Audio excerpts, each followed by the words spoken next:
أعوذ بالله من الشيطان الرجيم.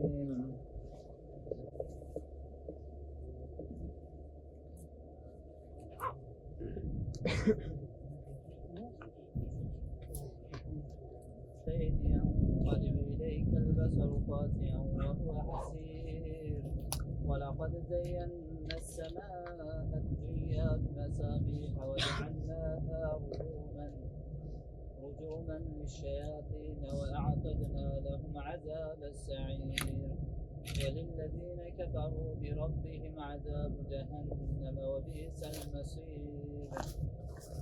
إذا ألقوا فيها لقد جاءنا نذير فكذبنا وقلنا ما نزل الله من شيء إن أنتم إلا في ضلال كبير. وقالوا لو كنا نسمع كل شيء قدير. الذي خلق الموت والحياة ليبلوكم أيكم أحسن عملا وهو العزيز الغفور. جهنم وبئس المصير. إذا ألقوا فيها سمعوا لها شهيقا وهي تفور تكاد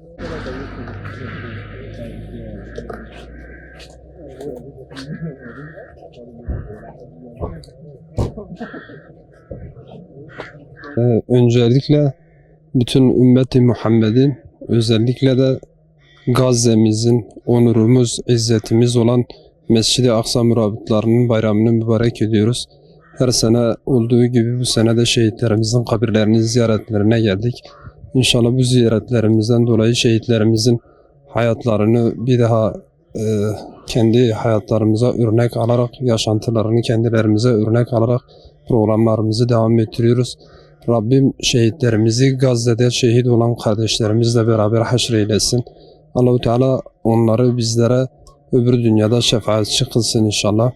Bu tür programların sürekli devam edip şehitlerimizin hayatlarını bizden sonraki nesle aktarabilmek için bu tür programların önemlerini çok iyi anlamamız lazım. Rabbim sizlerden ve bütün Müslümanlardan razı olsun inşallah.